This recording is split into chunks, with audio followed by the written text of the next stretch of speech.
একদম নরম তুলতুলে গোলাপজাম মিষ্টি আজ তৈরি করব, তা আবার মুড়ি দিয়ে। এই মুড়ি দিয়ে নরম তুলতুলে গোলাপজাম মিষ্টিগুলোকে কীভাবে তৈরি করব সেটাই তোমরা প্রথম থেকে শেষ পর্যন্ত পুরো ভিডিওটাকে দেখতে থাকো, যে আজ এই মুড়ি দিয়ে গোলাপজাম মিষ্টি কীভাবে আমি তৈরি করব। জন্য আমি চিনি শিরাটাকে তৈরি করে নেব। এখানে আমি একটা গ্যাসের কড়াই বসিয়ে দিয়েছি।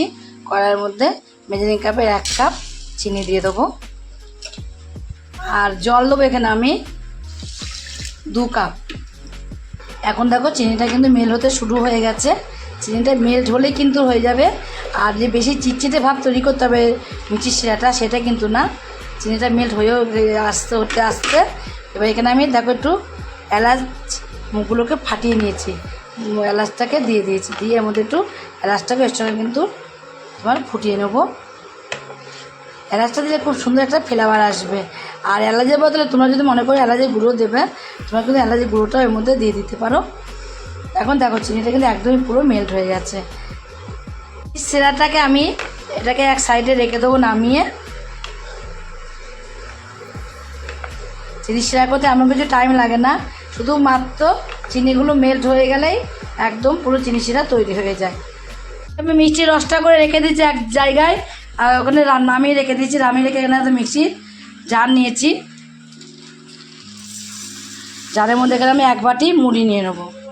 মুড়িটাকে এবার একটা গুঁড়ো করে নেবো। মুড়িটাকে আমি একটা বোলের মধ্যে ঢেলে নেব। আর দেবো এখানে আমি আমল দুধ। আমল দুধটা প্যাকেট থেকে ঢালা ছিল বলে আমল দুধটা প্যাকেট থেকে ঢালিনি। এখানে 3 চামচ আমল দুধ দিয়ে দিয়েছি, আর 2 চামচ ময়দা,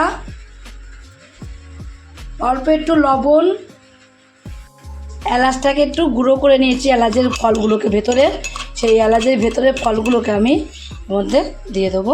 তোমরা চাইলে কিন্তু পুরো এলাচটাকে একটু গুঁড়ো করে, এলাচের গুঁড়ো যদি তোমাদের থাকে এলাচের গুঁড়ো দিয়ে দেবে। আমি দেখো 1 চামচ 1/2 চামচ বেকিং পাউডার। এবার আমি সব কিছু উপকরণ দিয়ে একটু ভালোভাবে আগে মিশিয়ে নেব।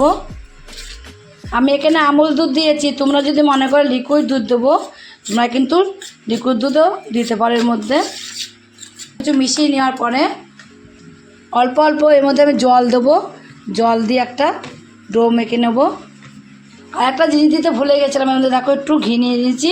হাতের মধ্যে ঘি নিয়ে আগের থেকে মিশিয়ে দিলে ভালো হবে। এবার আমি ঘিটা দিয়ে এখনও কিছু হবে না, যেহেতু মাখা হয়নি, অল্প একটু ঘি নিয়ে এর মধ্যে দিয়ে দেবো।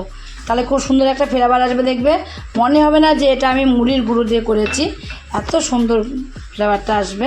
মেখে নেওয়া হয়ে গেছে। মেখে নেওয়ার পরে এখানে আমি হাতের মধ্যে আবারও একটুখানি ঘি মাখিয়ে নেব। 2 হাতের মধ্যে ঘি মাখিয়ে নেব।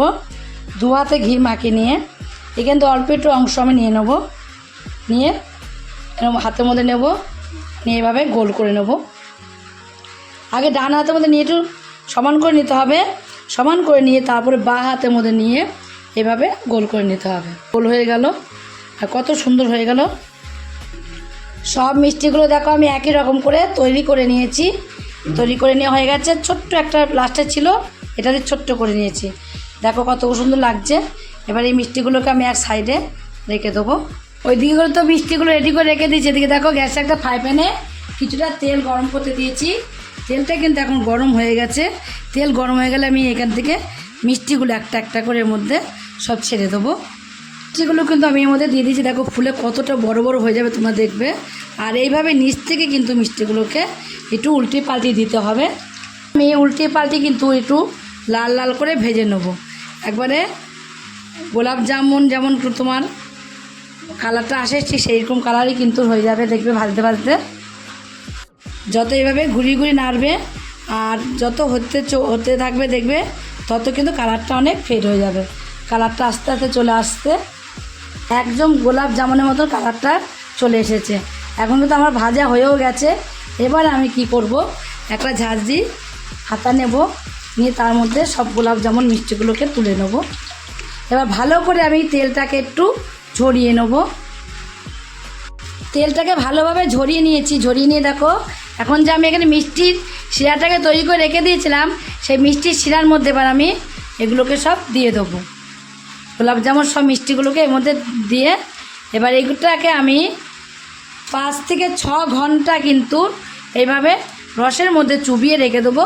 6 ঘন্টা পর তোমাদের আমি দেখাবো। 6 ঘন্টা পর আমি ফিরে আসছি।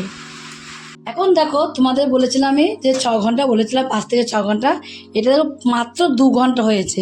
যখন আমি রসে ভিজানো ছিল, রসে পুরো টুপুই টুপুই ছিল রসটা। এখন দেখো রসটা কিন্তু একদমই দেখো অল্প হয়ে গেছে, একদম নিচে নেমে গেছে রসটা। আর এক একটা এতটাই নরম হয়েছে, তোমরা না দেখলে বুঝতে পারবে। দেখো একবার তুলতুল করছে নরম, এতটাই মিষ্টিগুলো নরম হয়েছে। আমি তুলে তোমাদের দেখিয়ে দিচ্ছি।